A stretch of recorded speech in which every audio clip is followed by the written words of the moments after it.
land of Elden Ring, you die.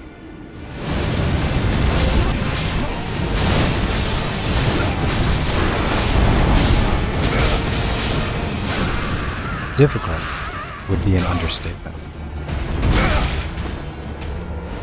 These foolish ambitions to rest.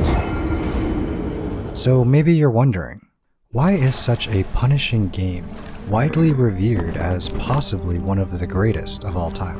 One of his kind is sure to seek the Elden Ring.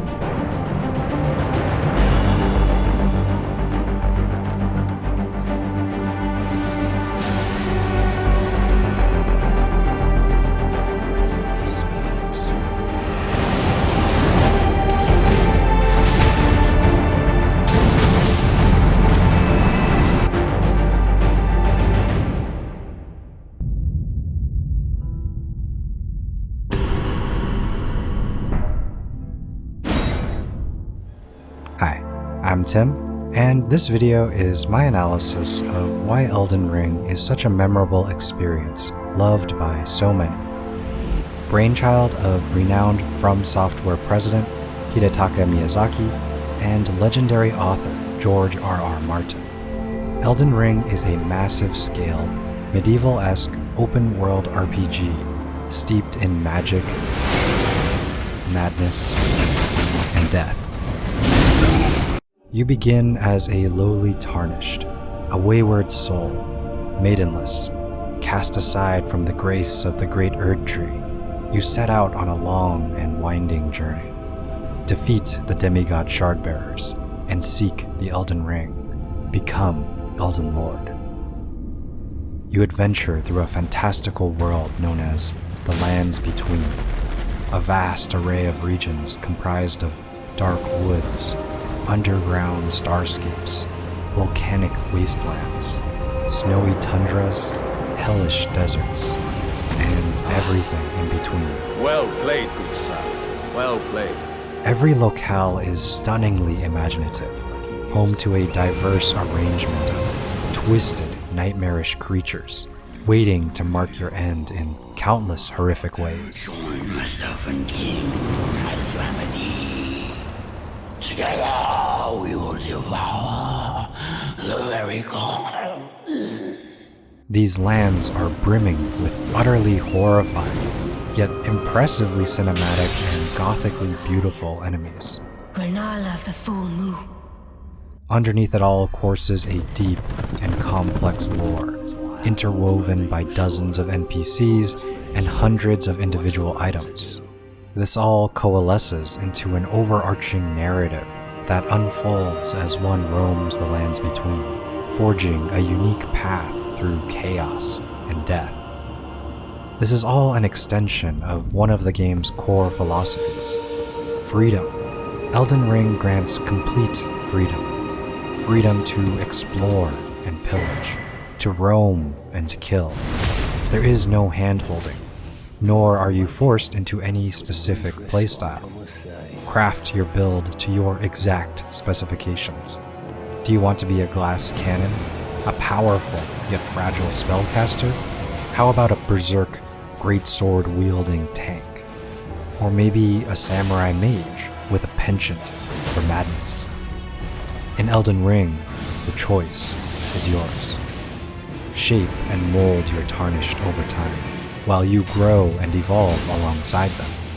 Bolster your equipment and skills.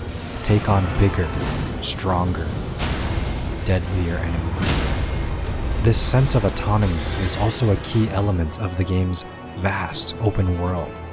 Seek out the strongest foes or rarest loot. Venture on an hours-long side quest, or faithfully seek the Elden Ring. Maybe you fancy a bit of multiplayer. Leave hints, or lies, for total strangers. Invade foreign lands for some PvP fun. Or aid a fellow Tarnished in a cooperative boss beatdown. How you spend your time is up to you. Conquer regions in any order you wish. Scour every last square inch, or sprint directly to the boss. The choice is always your own. But that isn't to say that there are no repercussions. Each and every action you make has consequences. Carelessly dive into a bunch of frenzied, rotting hounds, ignorantly trots into the den of a dragon, charge haphazardly into a powerful boss. You will be punished. You will die. The only hard and fast rule of a Souls game. You will die.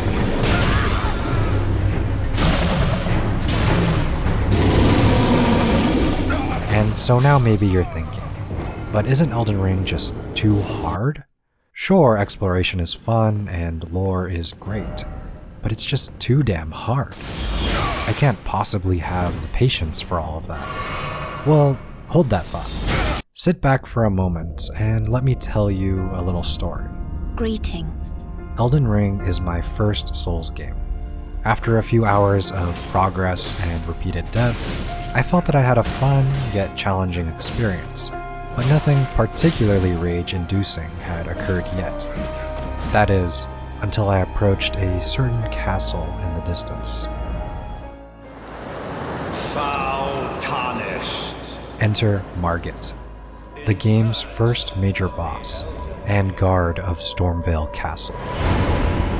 Emboldened by the flame of ambition.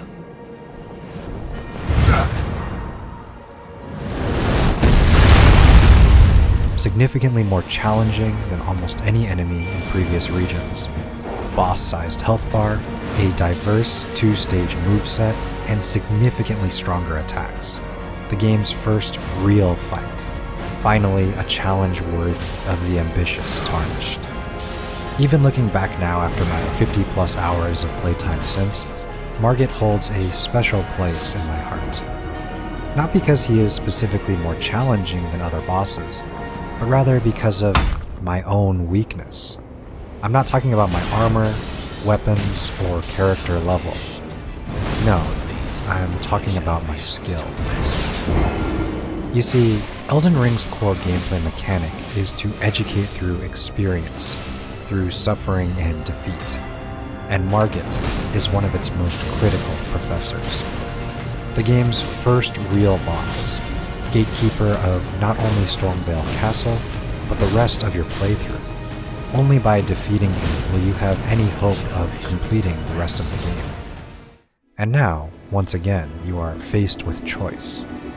As I mentioned before, Elden Ring is a game of freedom, total autonomy, including how you decide to get good. Too weak? Try upping your stats, gearing up, gain more experience, conquer some weaker mini-bosses, learn how to fight. Or try exploring. Tucked away somewhere is an item that makes the Margit fight significantly easier. Still stuck? Try multiplayer. Gain some guidance from the millions of messages left behind by your fellow Tarnished. Or you can even summon one of these experienced Tarnished to help you out in the battle. But, stubborn as I can be, I opted for the more direct method. That is, death. Over and over and over again. I died learning stamina management. I died learning Margit's slow yet powerful moveset. I died learning how to roll at the right time and in the right direction. I died until I learned how not to. Heart pumping, adrenaline racing, head pounding.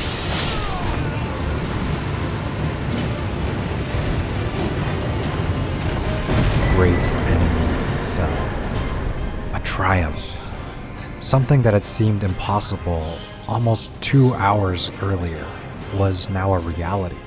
I had finally learned how to read and react to Margit's patterns, how to dodge his powerful attacks, how to stop overcommitting. Finally, I had learned how to get good.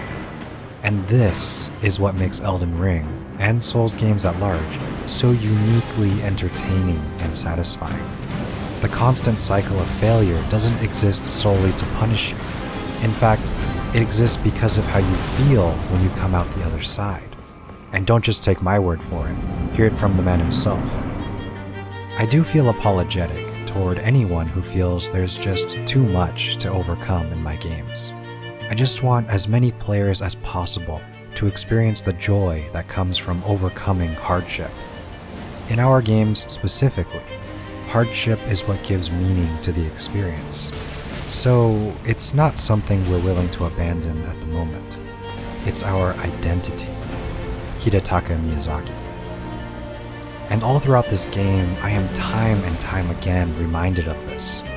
This is how Elden Ring encourages you to grow as not just a player, but also as a person. It doesn't hold your hand, it doesn't care if you die. No, scratch that. It does care. In fact, it wants you to die. Traversing a world that is specifically designed to be as difficult as possible, your only option is to stand up and face it. Grit your teeth and push through the grueling challenge of it all. This is the very essence of what makes Elden Ring such a profound experience. It's this never-ending series of seemingly impossible obstacles that we come back for. The heart-pumping adrenaline, the rush, the thrill, the surprise, the excitement of it all. So often we live our lives in fear of failure, in running from death. But Elden Ring offers us the chance to face those fears, to dive headfirst into death, to fail over and over and over again, until finally, that one brief, magical moment of triumph, of victory, a feeling that is unmatched, unparalleled, and insatiable. The Elden Ring player doesn't fear the sting of defeat. No. In fact, this player relishes it, seeking it out, chancing fate and tempting the odds. Elden Ring teaches us that failure and death are not the end, but merely the building blocks to our stronger, truer self. Become the Elden Lord. I'm Tim, and these are my thoughts. As always, thanks so much for watching. Please consider subscribing for more videos like this, and I'll see you in the next one.